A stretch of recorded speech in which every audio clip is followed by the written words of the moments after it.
3월 29일 화성교회 예배 오신 성도 여러분들을 환영합니다. 사랑과 은혜가 넘치시는 주님의 이름으로 여러분들을 환영합니다. 오늘 이 시간 우리의 마음을 다해서 주님께 찬양과 경배를 올려드렸으면 좋겠습니다. 마음을 모으시고 함께 찬양하시길 바랍니다. 먼저 기도 드림으로 시작하겠습니다. 기도 드리시겠습니다. 하나님 아버지, 오늘 이 예배 가운데 임하심을 감사를 드립니다. 우리의 생각과 말과 모든 소리를 주께 드립니다. 이 찬양을 통해 주님을 더 깊이 만나게 하시고 상한 마음을 위로하시며 새 힘을 부어 주시옵소서. 우리 모두를 예배의 도구로 사용하여 주시옵소서. 예수님의 이름으로 기도드렸습니다.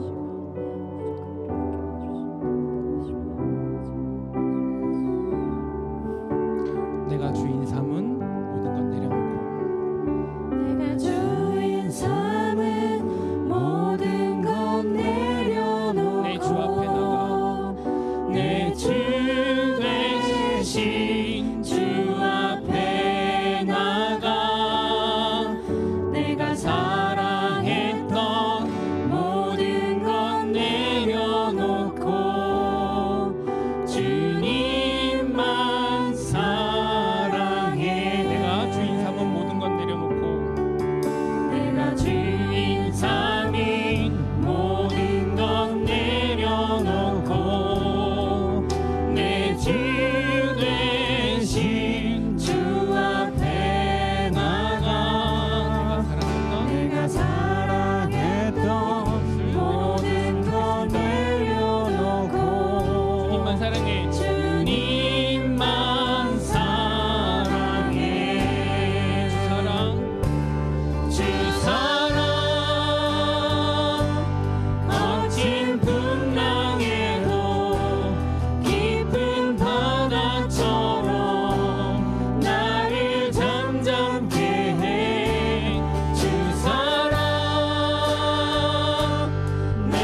다 같이 일어나셔서 박수 치시면서 찬양드리겠습니다. 큰 마음 있는 사람.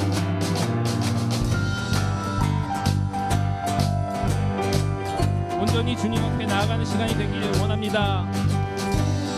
마음 있는 사람 예수 이름 믿으며 영원토록 변함없는 기쁜 마음 얻으리. 예수의 이름은 세상의 소망이요 예수의 이름은 천국의 빛이세. 1절 다시 한번 드릴게요. 슬픈 마음 있는 사람. 슬픈 마음 있는 사람 예수 이름 믿으며 영원토록 변함없는 기쁜 마음 얻으리. 예수의 이름은 세상의 소망이요 예수의 이름은 천국의 빛이세.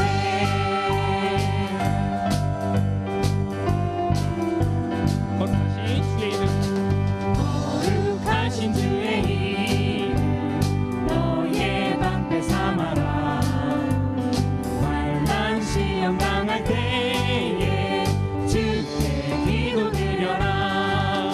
예수의 이름은 세상의 소망이요 예수의 이름은 천국의 빛이세.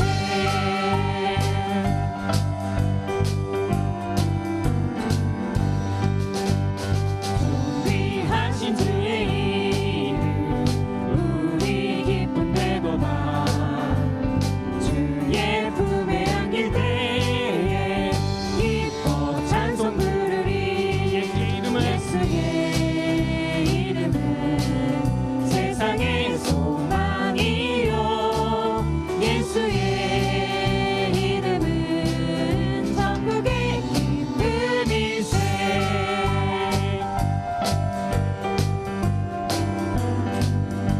우리 갈 길 나간 후에 우리 갈 길 나간 후에 보좌 앞에 나가 왕의 왕께 경배하며 멸류관을 드리리.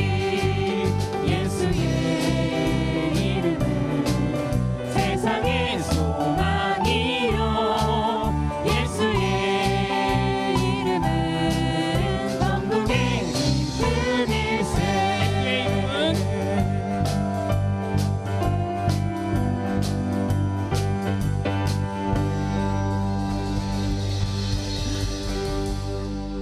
지금 서 계신 상태에서 잠시 눈을 감으시고 주님 앞에 나아가는 시간을 한 2분, 3분 정도 갖기를 원합니다. 과연 내가 주인 삼은 게 무엇이 있는가? 내가 주인 삼은 것을 주님 앞에 내려놓을 수 있는가? 만약 주님이 허락지 않으신다면 내일이라도 생을 마감하고 하늘나라로 갈 터인데 내가 과연 준비가 돼 있는가? 하나님 우리를 지금까지 인도하셨듯 앞으로도 우리를 인도하여 주시고 우리 삶 속에서 지혜를 얻게 하시고 주님 앞에 온전히 무릎 꿇기를 원하오니 주님 저희 주님 앞에 지금 이 시간 나아갑니다 하고 기도드리는 시간을 갖기를 원합니다. 기도드리시겠습니다. 사랑하는 하나님 아버지 감사를 드립니다. 저희들 주님 앞에 나와서 예배한다는 것이 얼마나 큰 은혜인지 알게 하여 주시고 주님께서 주시는 그 은혜를 저희들은 온전히 누리지 못하는 것 같습니다. 아버지 저희들 온전히 주님 앞에 무릎 꿇기를 원하고 주님 말씀 듣기를 원하고 주님께 배우기를 원합니다. 아버지 저희들이 주님 앞에 나아갈 때에 저희들의 마음을 감동시켜 주셔서 저희들이 언제나 주님 앞에 무릎 꿇고 기도할 수 있는 저희들을 인도하여 주옵소서. 그 한순간 한순간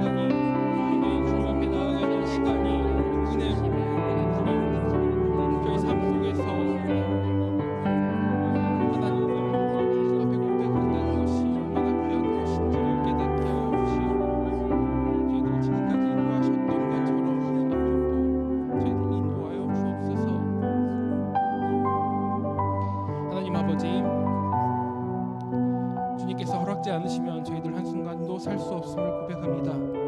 지금 이 시간 저희들과 함께 임재하여 주심을 감사드립니다. 아버지, 저희들이 주님 말씀 깨달을 수 있는 그 지혜를 허락하여 주셔서 주님 앞에 온전히 무릎 꿇고 찬양하고 예배드릴 수 있도록 저희들을 다스려 주옵소서. 지금 이 시간 함께하여 주심을 인하여 감사를 드리며 예수님 이름으로 기도드렸습니다.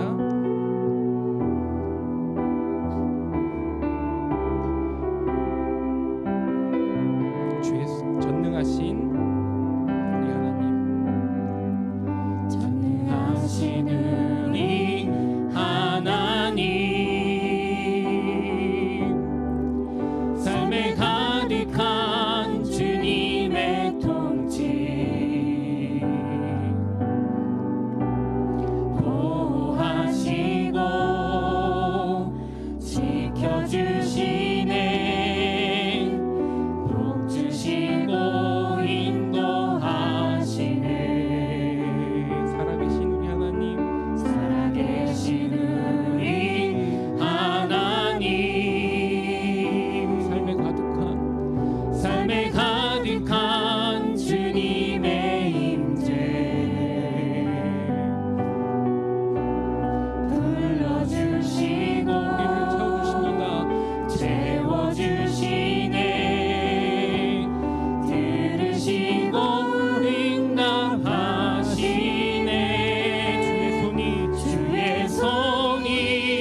주의 사랑은 끊임이 없어서 우리를 지금 이 순간도 인도하고 계시고, 지금 예배가 끝나고 돌아갈 동안에도 주님께서 인도하실 줄 믿습니다. 감사한 마음을 주님께 올려드리기를 원합니다. 기도하시겠습니다.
하나님, 목마른 자가 물을 찾듯이 오늘 이 시간 하나님의 마음과 하나님의 은혜를, 하나님 말씀을, 하나님의 영광을 찾기를 소망합니다. 하나님께서 우리에게 돈 없이 값 없이 와서 포도주 와서을 먹으라 하십니다. 오늘 예배 가운데 마음을, 우리의 정성을 다할 때 하나님께서 우리에게 신령한 은혜로 함께하여 주시옵소서. 오늘 이 예배 가운데 우리의 마음과 정성을 받으시고 또 우리에게 신령하고 풍성한 은혜 허락하시는 복된 예배 될 줄 믿사오며 예수님의 이름으로 축복하며 기도리옵나이다. 아멘. 우리 함께 사도신경으로 신앙 고백합니다. 전능하사 천지를 만드신 하나님 아버지를 내가 믿사오며 그 외아들 우리 주 예수 그리스도를 믿사오니 이는 성령으로 잉태하사 동정녀 마리아에게 나시고 본디오 빌라도에게 고난을 받으사 십자가에 못 박혀 죽으시고 장사한 지 사흘 만에 죽은 자 가운데서 다시 살아나시며 하늘에 오르사 전능하신 하나님 우편에 앉아 계시다가 저리로서 산 자와 죽은 자를 심판하러 오시리라. 성령을 믿사오며 거룩한 공예와 성도가 서로 교통하는 것과 죄를 사하여 주시는 것과 몸이 다시 사는 것과 영원히 사는 것을 믿사옵나이다. 아멘. 오늘은 교동문을 하도록 하겠습니다. 우리 교동문 찬송가 뒤에 129번이고요. 종료주일로 우리 첫째 줄과 또 절기 때는 교동문을 하도록 하겠습니다. 제가 먼저 읽습니다. 시온에 따라 크게 기뻐할지어다. 예루살렘에 따라 즐거이 부를지어다. 보라, 내 왕이 내게 임하시나니 그는 공의로 오시며 구원을 베푸시며 낙이 작것 곧 낙이 새끼니라. 내가 에브라임의 병거와 예루살렘의 말을 끊겠고 전쟁하는 활도 그늘이니 그가 이방 사람에게 화평을 전할 것이요 그의 통치는 바다에서 바다까지 이르고 유브라데 강가에서 땅 끝까지 이르리라. 앞에서 가고 뒤에서 따르는 무리가 소리 높여 이르되 호산나 다윗의 자손이여 찬송하리로다. 주의 이름으로 오시는 이여 가장 높은 곳에서 호산나 하더라. 아멘. 잘 앉으셔서 우리 찬송과 함께 찬송 함께 합니다.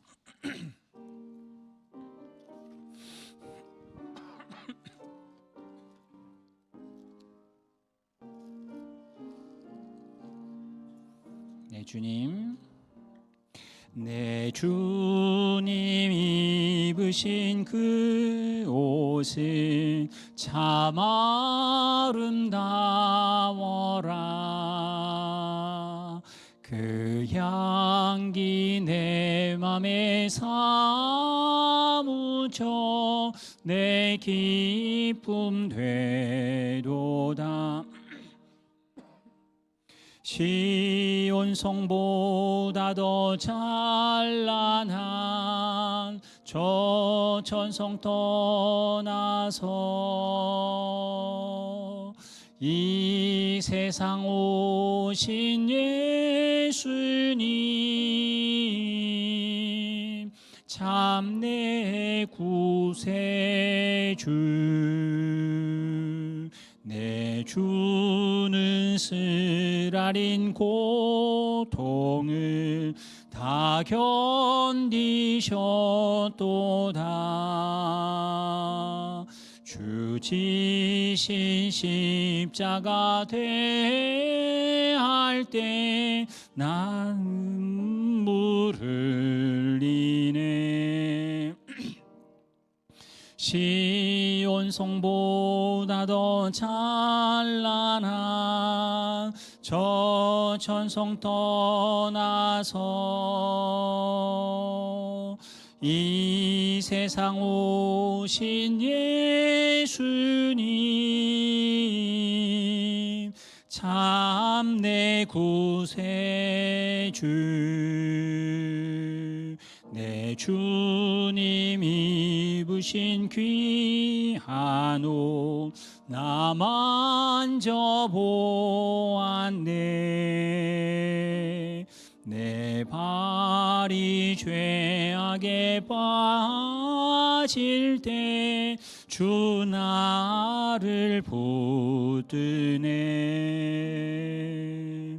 시온 성보다 더 찬란한 저 천성 떠나서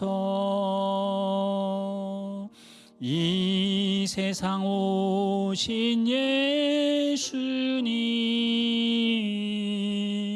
참 내 구세주. 내 주님 영광의 옷 입고 문 열어 주실 때 나 주님 나라에 들어가 영원히 살겠네. 시온 성보다 더 찬란한 저 천성 떠나서 이 세상 오신 예수님 참 내 구세주. 아멘. 우리 이 시간 우리를 대표해서 한상식 집사님 나오셔서 기도할 때 한 마음으로 하나님 앞에 기도하겠습니다.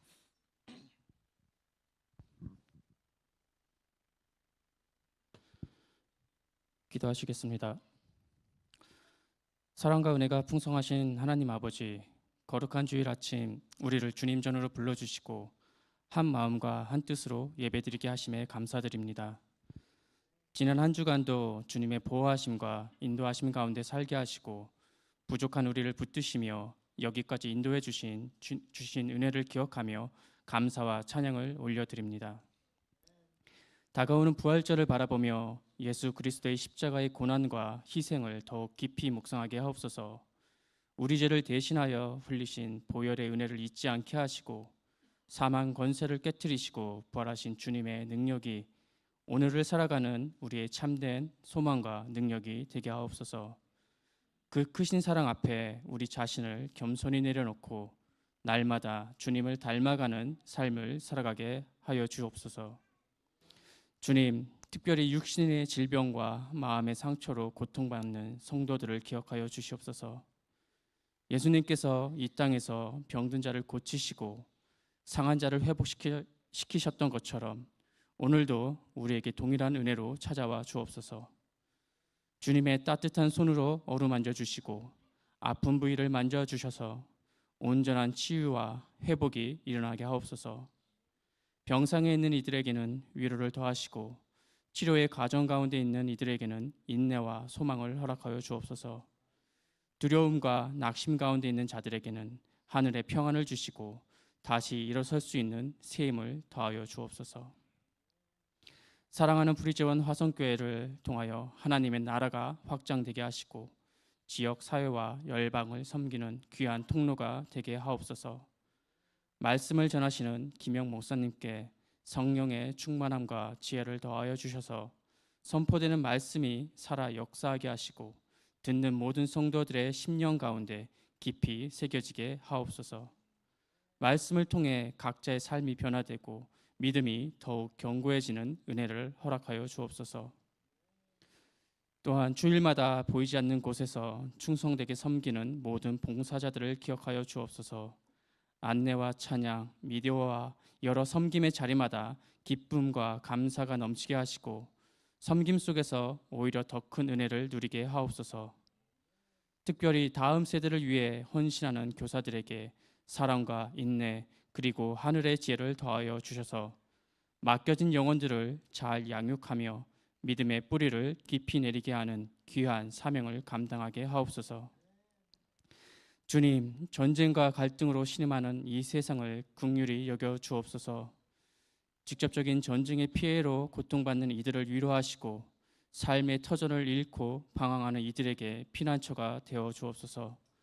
또한 그로 인한 경제적 어려움과 불안 속에 살아가는 많은 사람들에게 주님의 공급하심과 평안을 허락하여 주옵소서. 이 땅 가운데 미움과 분열이 아닌 사랑과 화해가 임하게 하시고 예수 그리스도의 복음으로 온 세상이 하나 되게 하옵소서. 우리 또한 주님의 사랑을 받은 자로서 그 사랑을 세상 가운데 흘려보내는 삶을 살게 하시고 어디에 있든지 빛과 소금의 역할을 감당하게 하옵소서. 오늘 드려지는 이 예배가 하나님께 온전히 영광이 되게 하시고 우리의 삶이 예배로 이어지게 하옵소서. 이 모든 말씀 우리를 위해 십자가를 지시고 죽음을 이기시며 부활하신 예수 그리스도의 이름으로 간절히 기도드립니다. 아멘.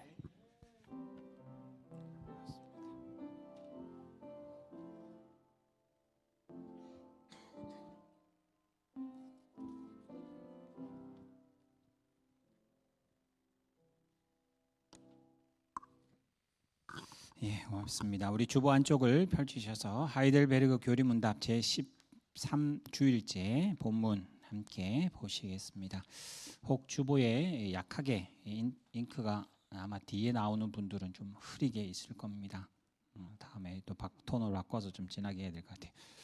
예, 앞에 나오는 34문 우리 13주일째는 예수 그리스도에 관한 그런 본문으로 함께 합니다. 제가 질문을 읽겠습니다. 제33문 우리 역시 하나님의 자녀인데 왜 그분을 왜 하나님의 독생자라 부릅니까? 같이 읽습니다. 시작. 왜냐하면 오직 그리스도만 본질로 하나님의 영원한 아들이시기 때문입니다.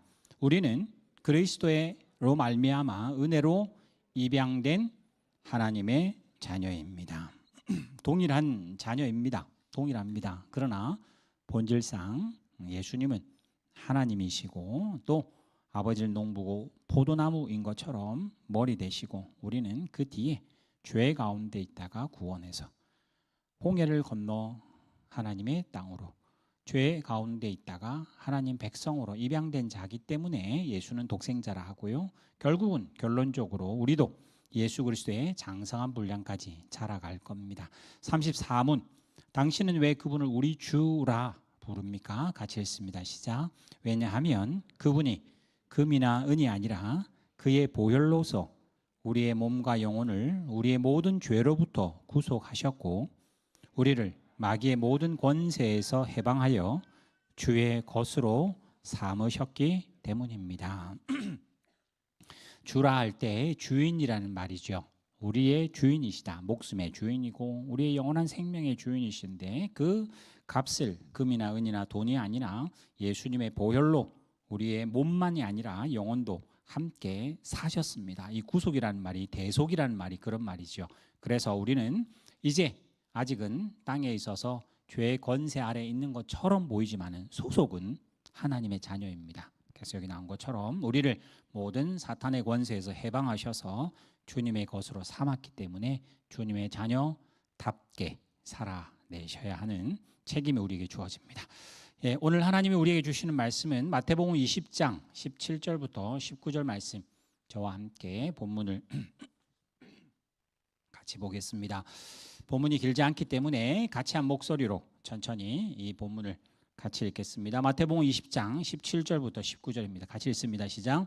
예수께서 예루살렘으로 올라가려 하실 때에 12 제자를 따로 데리시고 길에서 이르시되 보라 우리가 예루살렘으로 올라가노니 인자가 대제사장들과 서기관들에게 넘겨짐에 그들이 죽이기로 결의하고 이방인들에게 넘겨주어 그를 조롱하며 채찍질하며 십자가에 못 박게 할 것이나 제3일에 살아나리라. 아멘.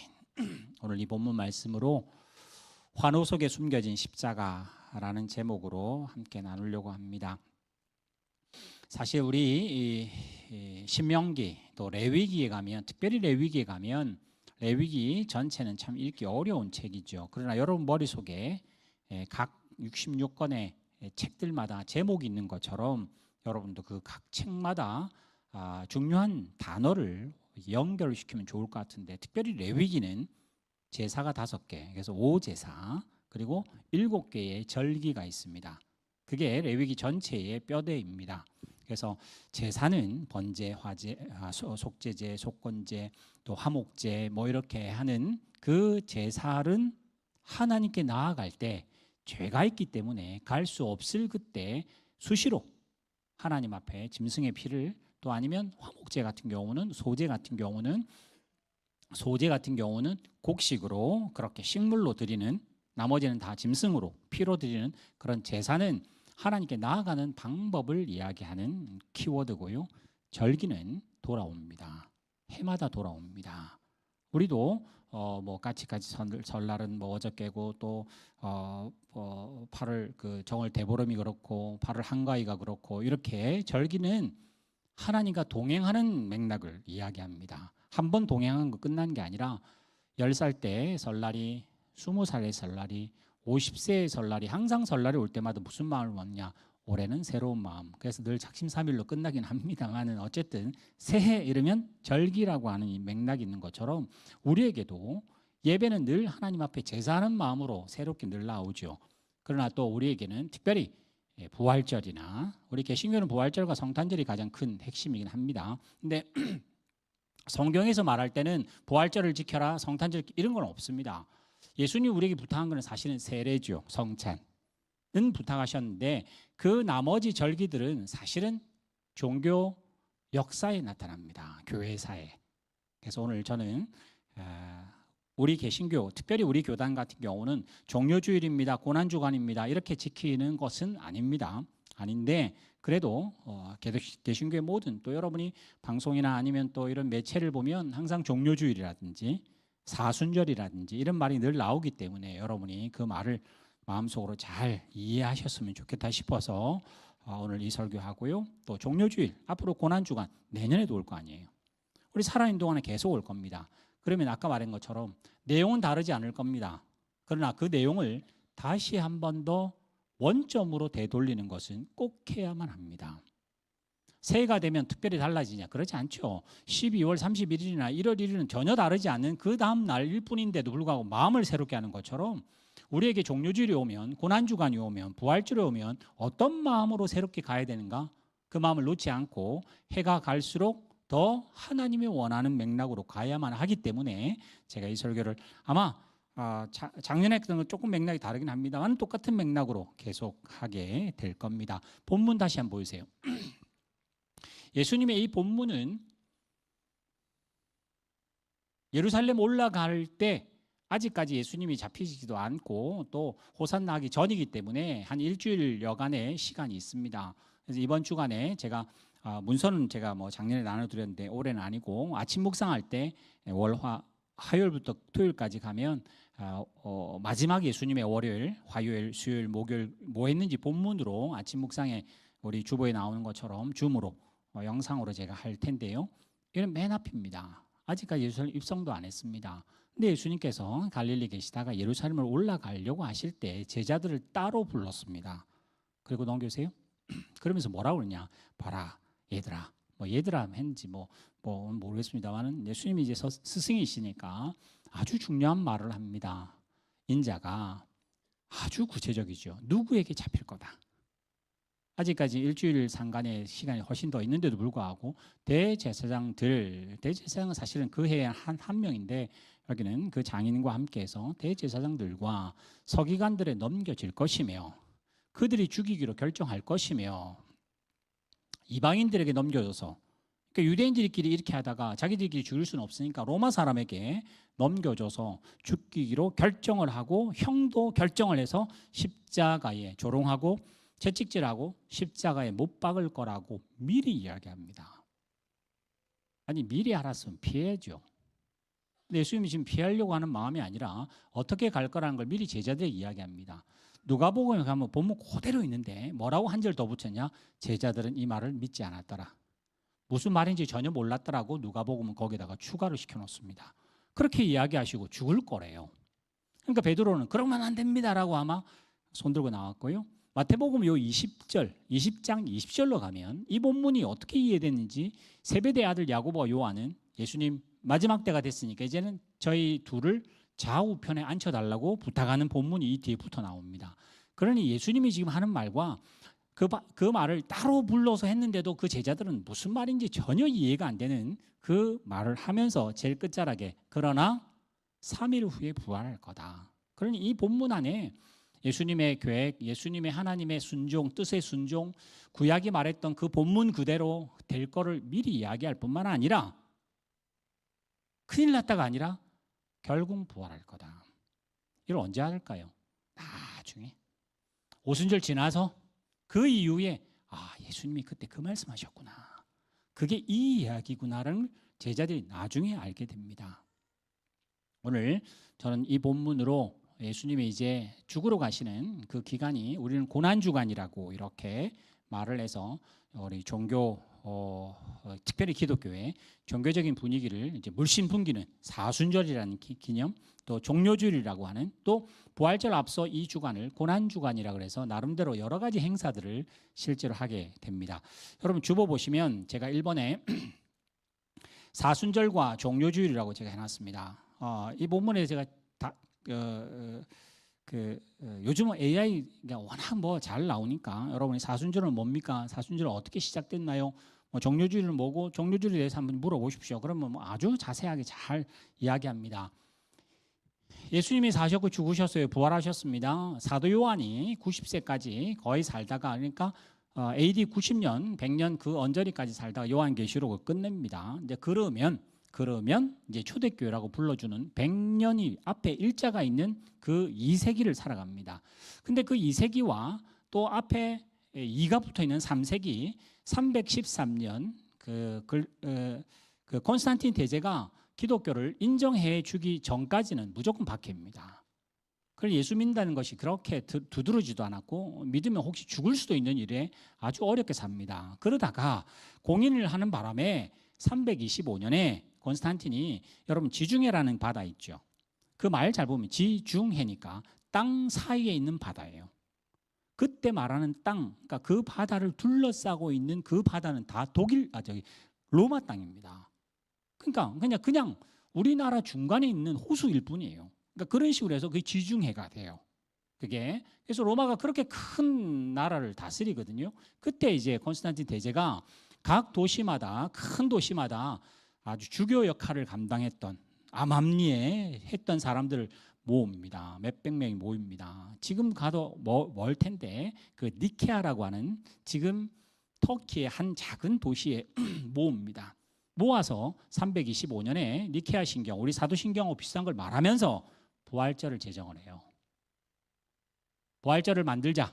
그래서 유월절을 기념하기 위한 유월절에 정월 대보름이 음력으로 말하는 유대인의 유월절입니다. 근데 우리로 해보니까 춘분이 지난 첫 번째 보름이 오는 다음 주일이에요. 그러니까 지금 우리 올 주중에 보름이 있습니다. 보름달이 3월 20일에 춘분이 지났고요. 우리는 추분이 지났고 그리고 보름달이 있고 오는 첫 번째 주일이 4월 5일이 됩니다. 그래서 늘 3월 20일 춘분은 정해져 있는데 보름이 왔다 갔다 하는 바람에 길게는 28일 동안에 갭이 차이 나는 부활절로 그때 하자고 정했어요. 그때 정했으니까 뭐 그렇게 합시다. 그래서 온 로마 동방 서방 관계없이 다 부활절을 그렇게 정하기로 했는데 이걸 정하고 하다가 보니까 부활절을 더 잘하려고 40이라고 하는 숫자는 성경에서 굉장히 의미가 있습니다. 광야 40년이기도 하고 예수님이 40일 금식기도 하고 40이라는 의미를 둬서 부활절이 오기 전에 40일 동안 금식을 하자. 40일 동안 기념을 하자. 그렇게 해서 소급을 해서 그 소급이 되는 그 첫 번째 날에는 제의 수요일이라고 해서 우리 구약에든 그 뭔가 회개할 때 보면 죄를 자기 머리에 뿌리거나 이마에 얼굴에 칠하는 게 있는데 그걸 하기로 했어요. 그래서 동방은 주일날 포함하느냐 안 하느냐 막 그런 싸움도 하다가 어쨌든 40일이라는 기간을 예수님의 죽으심을 준비하다가 부활절을 맞이하는 게 좋겠다. 그게 종교회의에서 이제 벌어졌어요.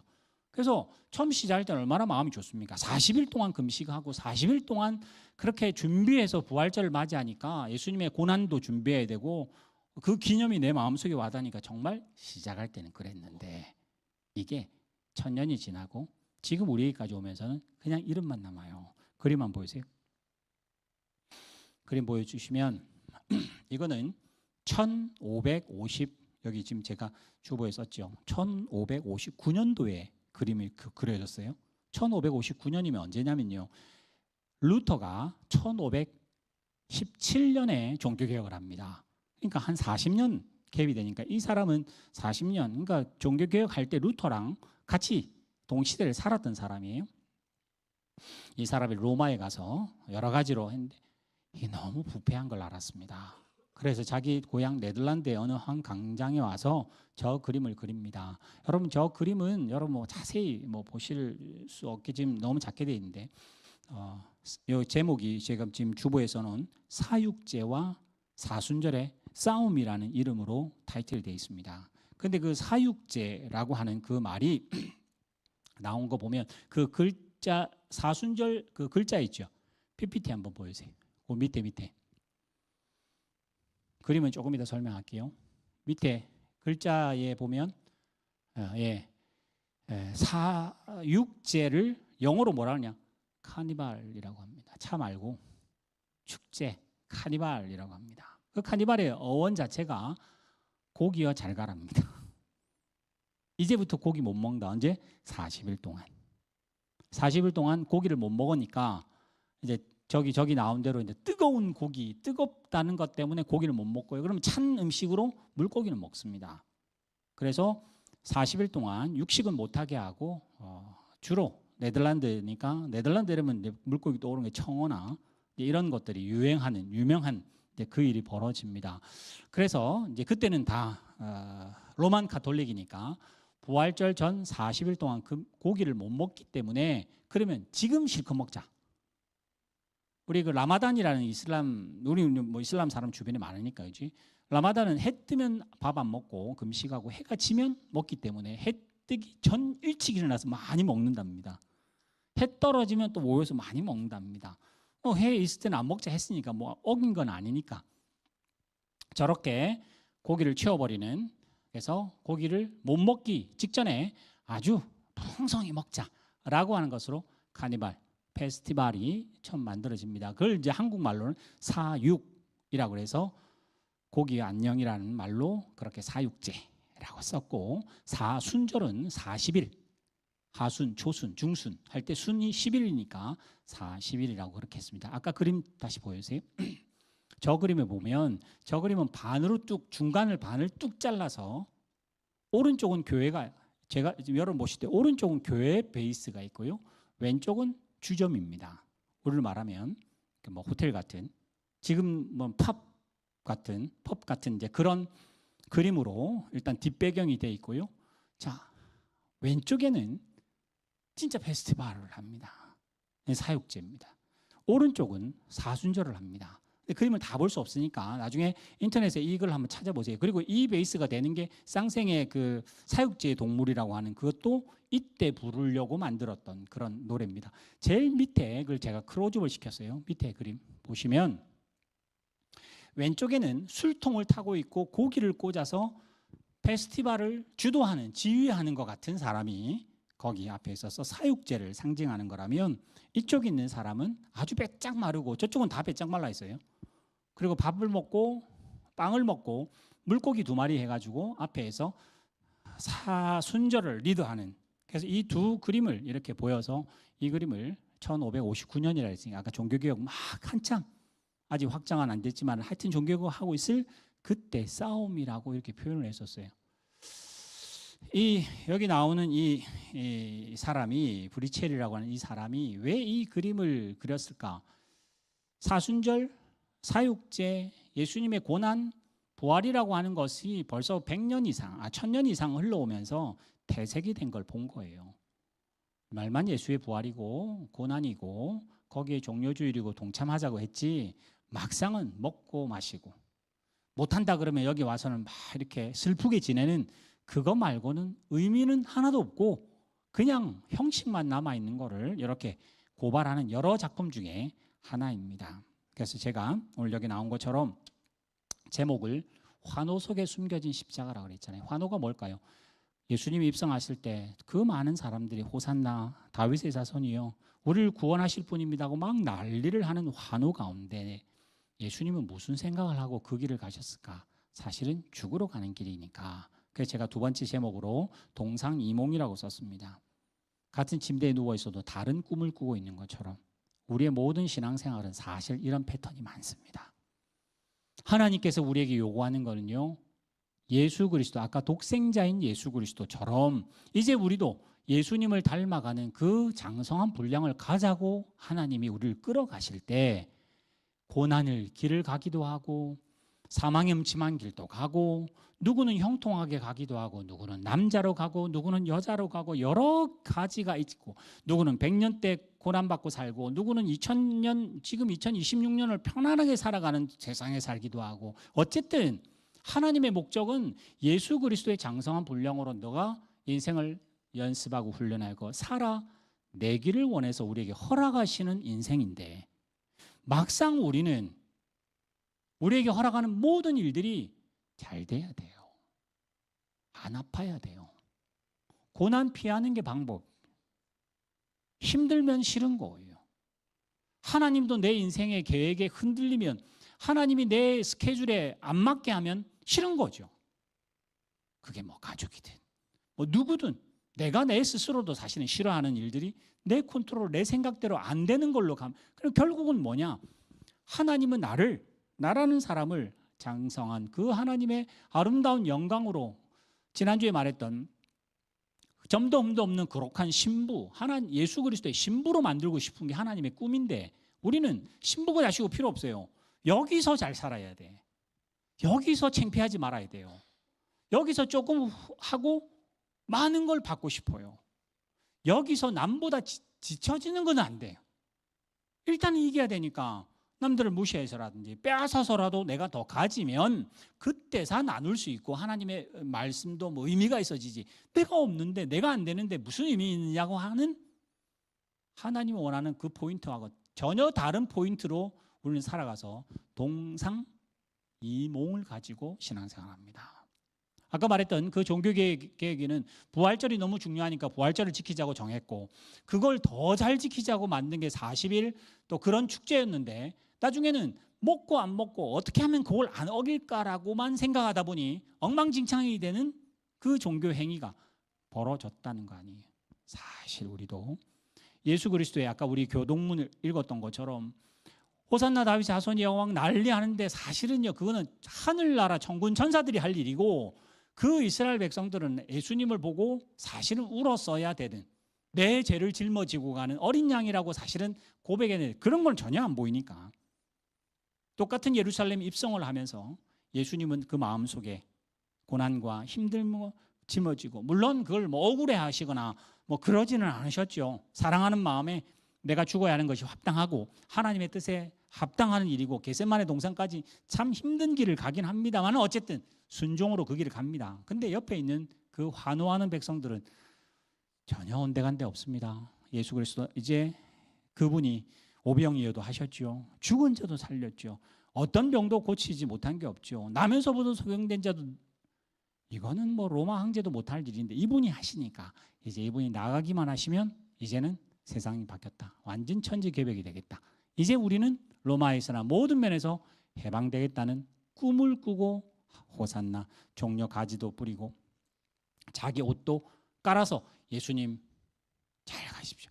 가십시다 하고 아마 이 행렬에 가룟 유다는 어땠을까요? 가룟 유다는 더 마음이 흥분됐을 거 아니에요. 백성들이 이 난리를 하고 그 가롯 유다 할 때 그 가롯이 혁명당 활동 아주 활동가적인 혁명가적인 이런 말로 또 해석을 하거든요. 이제는 예수님이 가시면 이제 다 될 거라고 생각했던 그 가룟 유다 생각에는 딱 맞았던 예수님으로 봤는데 그 일주일 상가대 예수님이 하는 말과 그 모든 일을 볼 때 이건 아니네. 그래서 결국은 가룟 유다가 예수를 파는 일로 나오는 게 이 일주간의 상관입니다. 이렇듯 저는 오늘 여기 두 번째 제목에 동상이몽이라 하면서 그 사람들 호산나 말만 하고 예수 그 호산나라고 했던 그 목소리 그 사람이 일주일 후에는 예수 죽이라고 십자가에 죽이라고 말했던 그 목소리 그 내용이 되는 손짓이 뒤집어지는 이 일주일이 우리는 고난주간이라고 합니다. 우리도 이 고난주간에 제가 첫 번째 저와 여러분이 평생을 해야 될 일들이 종려주일이 될 때 우리는 지금 뭘 하고 있을까? 우리는 호산나 부르면서 예수님 잘합시다. 부흥합시다. 건강하고 싶습니다. 일이 잘 되길 바랍니다라고 호산나 하며 예수를 그렇게 부르고 있지는 않은지 이 청중들하고 똑같은 목소리 하다가 그게 안 되면 예수 죽여버리라고 말할 사람은 혹시 아닌지 한번 뒤돌아보는 게 오늘 이 동상이몽이라는 사실 신앙생활에 하나님이 구약 이스라엘 백성들하고 사실 이런 말은 없습니다만 굳이 하자면 동상이면 동몽이 돼야 될 거 아니에요. 같은 배를 탔어 같이 가는 게 목표가 맞고 그게 예수님이 우리 배에 타는 게 맞는데 동상인데 다른 꿈을 꾼다는 것은 그는 신앙생활에 뭔가 큰 문제가 있는데 지금 이 시대가 뭐 무슨 꿈을 꾸든지 상관없어. 그냥 예수 믿고 일단은 모양이 번듯해지고 남들에게 손가락질 당하지 않고 내가 뭐라도 하나 더 베풀 수 있고 뭐 하면 우리는 종교적인 행위를 아주 높이 칩니다. 그래서 오늘 여기 나오는 동상이몽이라고 하는 말 여러분 종려주일 특별히 환호 부르는 이때 특히 우리나라 같은 경우 교회가 세계 역사에 없는 부흥을 이루고 있을 그때 또 우리같이 교회에 와서 예배하고 찬송하며 기도할 수 있는 우리들의 그 소리가 동상이몽의 소리가 아니라 예수님이 원하시고 하나님이 원하시고 예수님이 지금 마음속에 가지고 있는 같은 꿈을 꾸어야 합니다. 그래서 저는 여기 세 번째 고난주간 세 번째 한번 보시면 고난주간 할 때 이제 종려주일이고요. 아까 말했던 그 종료라고 하는 거 이제 그 팜트리잖아요, 그지? 그래서 그 종교 회의에서 부활절을 했습니다. 그래서 이제 종료 주일을 만들 때 그것도 훨씬 뒤에 한 400~500년 훨씬 뒤에 종료 주일을 결정을 합니다. 예수님의 오심을 축제로 하기 위해서 종료 가지를 하고 교회에서나 그때는 성당이겠죠. 다 이제 가지를 나눠주는 게 마치 선물처럼 되고 그 가지를 그대로 잘 보관했다가 내년 제 수요일 될 때 그 가지를 태워서 그 재를 내 얼굴에 머리에 바르고 다시 회개하고 하는 그런 이제 그 교회력이 생긴 거예요.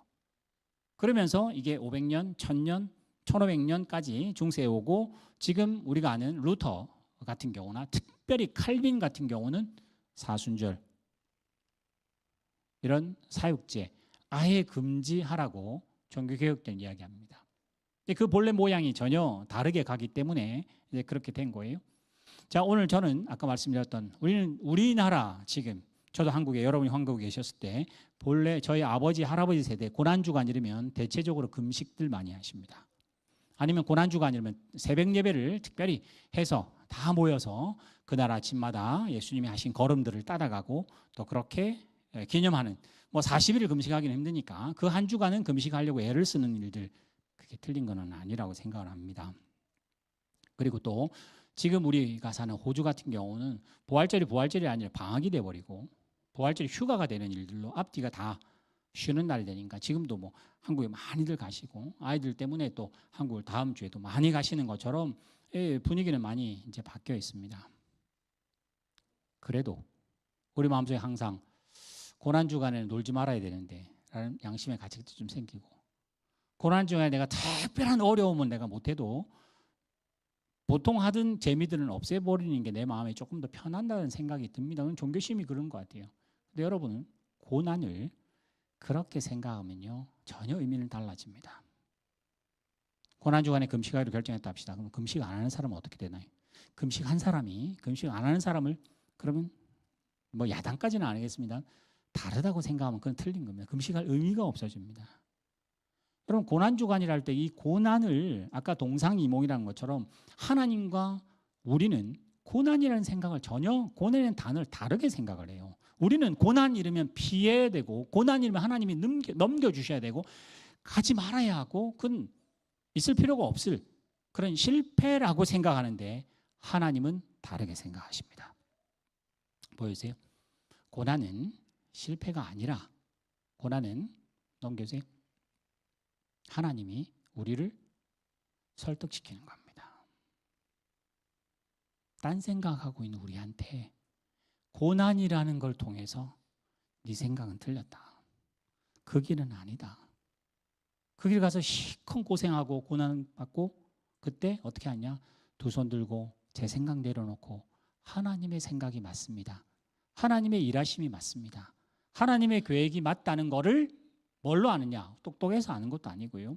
여러분 금식을 더 심하게 제대로 하면 성령이 와서 깨닫는 것도 아니라 하나님은 그 방법을 안 택하시고 광야 40년을 하나님께서 인도하시고 그 지날 때쯤 모세가 하나님의 일하심을 인정하고 오늘 저와 여러분도 마찬가지로 우리는 본질상의 죄인이기 때문에 오늘 본질상 하나님을 싫어하는 사람들이기 때문에 하나님의 설득을 안 하면 오늘 내 마음대로 갑니다.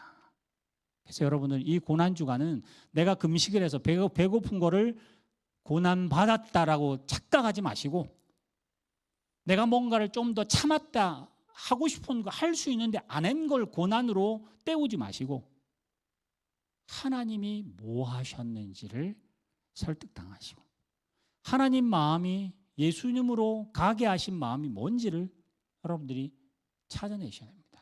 그래서 뒤에 제가 조금 더 글을 말로 할 수 있는데 여러분에게 이렇게 확실히 좀 남겨두려고 합니다. 이제 뭐 지나간 거는 지나간 거니까 이제 내일부터 고난주간이라고 대부분 다 말을 합니다. 그때 여러분은 뭐라고 생각하셔야 되냐? 고난주간이라면 예수님이 이 고난 당했는데 나도 조금 동참하는 게 좋지 않을까? 종교심이 좋습니다. 그러나 하나님은 그걸 원치 않은 일들이 있습니다. 다윗이 우리 중고등부가 아마 지난주에 설교를 그렇게 했다고 저는 알고 있는데 다윗이 너무나 태평성대를 누렸습니다. 자기는 너무 태평성대와 좋은 성에 있으니까 갑자기 생각이 난 거예요. 이 하나님의 언약궤는 저 창고에 있는 거예요. 아, 이거는 아니다. 하나님, 제가 이렇게 좋은 집에 있고 하나님 은혜 아닙니까? 그러니 하나님이 거할 수 있는 좋은 집을 제가 지어드릴 테니까 어떠냐? 그 나단이 좋다. 그 임금님 좋은 생각이십니다. 근데 하나님은 아니라 그러죠. 네가 나에게 의해서 집을 지어줘. 아니다. 내가 너의 집을 지어주마 하시면서 거절을 하시거든요. 우리 생각에는 하나님 앞에 그렇게 헌신한다는데 그러면 뭐 다 좋은 거 아니에요. 하나님은 그 생각을 원치 않습니다. 하나님 뭘 원하셨을까요? 다윗이 나중에 밧세바 사건 뒤에 알지요. 상한 마음을 원하신다고요. 내가 아니라는 거. 하나님 저 이 정도 할 수 있어요. 하나님 제가 이거 한번 해드릴게요. 제가 이렇게 하면 하나님도 좋으시잖아요. 제가 이 교회에 하나님 나라에 하나님 그 마음 원치 않는다. 너는 얼마나 죄인인지 밧세바를 그렇게 그 남편을 죽여도 죄책감 하나도 안 드는 너는 정말 나쁜 놈이다. 그거를 아는 게 오히려 내가 원하는 예배다. 여러분 다윗 때 번제를 원치 않고 제사를 원치 않는다는 말을 하는 건 그건 이단입니다. 다윗 때. 근데 다윗이 그 이야기예요. 하나님은 번제와 제사를 원치 아니하시고 상한 마음을 하나님이 원하신다 하잖아요. 그 마음을 알았어요. 오늘 우리도 내가 뭘 하고 뭔가를 절제하고 뭔가를 거룩하게 조금 더 예수님은 100이지만 나는 한 2, 3이라도 동참해야지라고 하는 정말 좋은 마음 같은데 그런 기독교가 아닙니다. 그건 절입니다. 그건 샤머니즘이고 내가 세우는 종교일 뿐입니다. 뭐죠? 예수님이 내 죄 때문에 그렇게 힘들어하셨구나. 이 죄는 어떻게 하지? 물론 바울도 이렇게 합니다만 그 죄책감에 눌려 있지는 않습니다. 그래서 늘 바울의 서신은 뒤에 사랑하라고 나오고요. 겸손하라고 나오고요.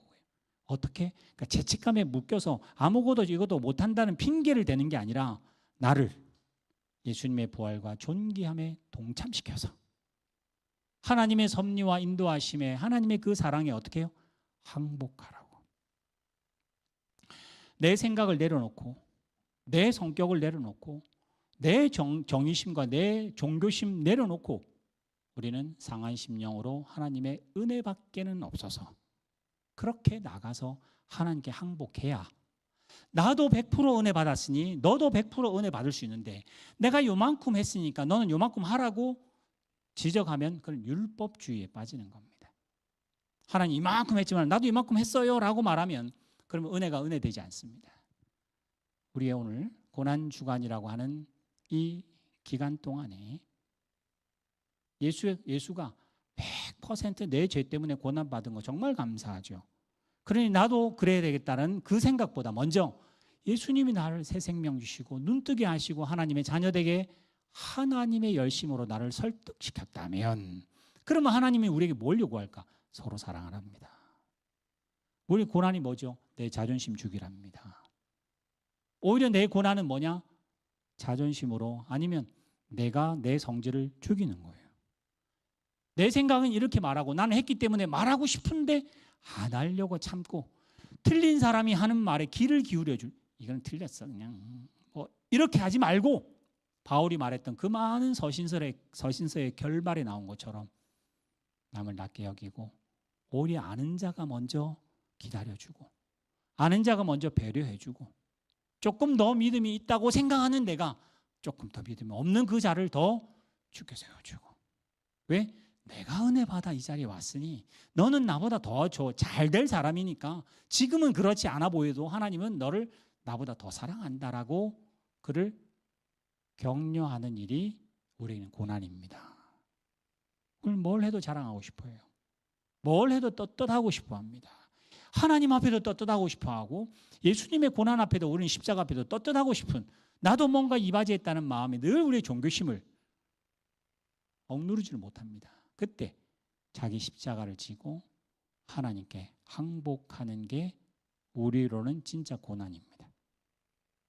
이번 고난 주간 이 고난을 거쳐야 부활이라는 게 되죠. 우리 요즘 제가 스포츠를 좋아하니까 스포츠 이야기 많이 합니다만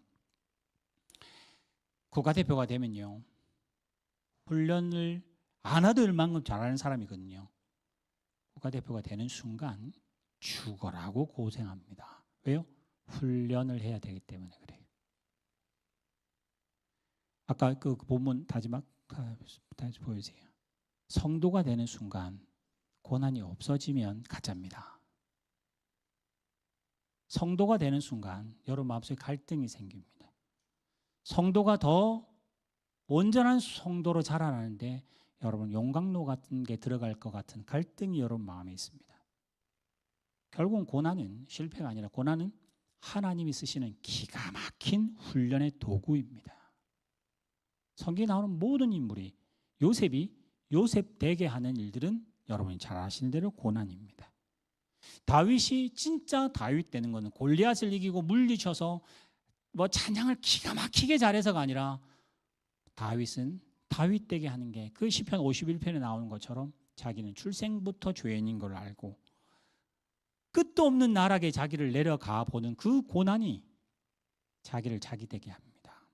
오늘 우리도 하나님께서 여러분에게 특별히 우리 지금 주변에 보면 아프신 분들이 참 많으세요. 일단 육신으로 아프신 분이 많고 마음으로나 뭐 신앙적으로도 아프신 분이 굉장히 많습니다. 그럼 우리는 당연히 뭘 잘못했을까? 왜 이렇게 됐을까라고 하면 그 원인을 자꾸만 찾으려고 하죠. 나에게서 못 찾으면 그 욥처럼 하나님을 핑계해서라도 원인을 찾고 싶고, 아니면 딴 사람을 핑계해서라도, 아니면 정치를 다른 거를 핑계해서라도 잘못되고 있다는 걸 지적하고 싶은 마음인데, 그때 핑계가 아니라 하나님의 섭리라고 인정할 때 그게 여러분에게는 고난 주간에 하셔야 할 하나님의 계획이며 하나님이 예수를 보내시는 디자인이고, 예수는 그 마음을 알았기에 그 고난의 길을 순종하며 가서 겟세마네 동산에서 그렇게 발부둥치며 하기 힘들다고 말하셨지만은 결국은 주의 뜻대로 하십시오 라고 해서 죽습니다. 우리는 예수 믿을 때 안 죽으려고 믿습니다. 근데 죽어야 부활이 있습니다. 우리의 성질도 죽여야 되고, 우리의 계획도 죽여야 되고, 우리의 디자인이나 우리가 하는 도덕과 윤리도 죽여야, 거기 죽여야 뭐 은혜가 은혜다워집니다. 근데 그게 안 죽으면 자꾸만 업적이 나옵니다. 저는 똑바로, 왜 당신은 똑바로 안 하냐고 하게 됩니다. 그럼 탓하게 됩니다. 근데 바울은 절대 탓하지 말라 하잖아요. 자기가 잘하고 있으면 잘하고 있는 대로, 못하고 있으면 못하고 있는 그 어떤 방법들, 요즘 이제 수요일 날 우리가 빌립보서를 하잖아요. 바울이 그러잖아요. 자기는 억울하게 감옥을 갑니다. 근데도 괜찮대요. 사실은 그 내용을 보면 안 괜찮아요. 뒤집어집니다. 속은 터질 것 같아요. 그러면서 뭐라고 하냐, 내가 감옥 가서 나를 사랑하는 사람이 복음을 대신 전해서 감사하고, 내가 감옥 가서 나를 반대하던 사람이 바울은 틀렸다고 말하며 복음을 지가 전하겠다고 하니 그거 어쩌겠느냐, 교회가 나눠지고 막 쪼개지고 난린데 바울 때문에, 감옥 간 것 때문에. 이러면 어떠냐, 전해지는 것이 예수라면 나는 오케이. 전해지는 것이 복음이라면 내가 감옥 가는 것도 오케이. 그러면서 더 죽어도 오케이, 살아도 오케이. 이게 그냥 한번 각오해서 멋있게 한번 칼을 쫙 먹고 이러는 게 아니라, 지금 죽을지도 살지도 모르는 그 감옥에서 자기는 자기 인생에 대해서 전혀 컨트롤도 할 수 없고 뭘 보탤 수도 없는 이때 하나님이 살게 하신다면 살아서 감사, 죽게 하신다면 죽는 것도 방법이니 하나님의 뜻이라고 인정했던 그 바울의 장성한 분량이 오늘 우리 종료주일 고난주간 이제 끝자락에 올 부활절이, 하나님 앞에 항복하지 않으면 부활절이 즐겁지 않습니다. 하나님 앞에 항복 안 하고 말씀이 말씀으로 인정을 못하면요, 마리아처럼, 제가 다음 주에 뭐 설교하겠습니다만, 마리아처럼 예수님의 빈 무덤 보고 울어야 됩니다. 이 무덤 어디 갔냐고, 이 시체 어디 갔냐고 이렇게 물어야 하고, 제자들처럼 벌벌 떨어서 로마 사람들이 나를 잡으러 오지 않을까 벌벌 떠는 부활절이 될 수도 있을 겁니다. 오늘 여기 나오는 환호 속에 십자가인 것처럼 우리는 늘 이 환호만 좋아합니다.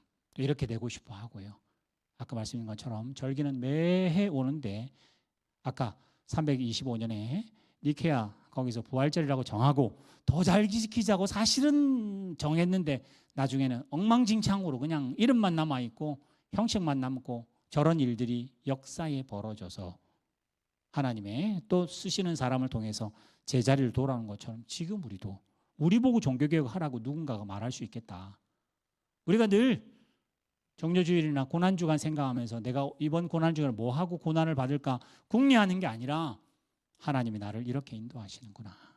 하나님이 여름은 여름같이 인도하시고 지금 또 계절이 바뀌잖아요. 하나님의 섭리를 지금 가을을 살게 하시면 가을답게 여러분들이 항복하시고 순복하시며 하나님의 인도하심에 아멘으로 화답하시며 여러분의 자리에서 순종하면, 우리는 이렇게 교회 형식으로 모이면, 교회 오면 거룩하고 교회 밖에 나가면 안 거룩이 아니라 여기 와서 그 마음을 다시 되새기고 다시 직장으로 가셔야 되고, 더 많은 시간 쓰는 가정에 직장에 가서 하나님 앞에 설득당하시는 하나님의 자녀답게 살아내기를 다시 원점으로 돌아올 때 이 종료주일 고난주간을 만든 그 오리지널 그 사람들의 마음, 하나님께 은혜 받고 하나님 정말 잘 섬기고 싶어서 만들었던 그 사람들의 마음, 그건 또 하나님을 사랑하는 마음일 겁니다. 그래서 오늘 저는 고난은 실패가 아니라 여러분이 힘들어하시는 것은 실패로 낙심하지 마시고,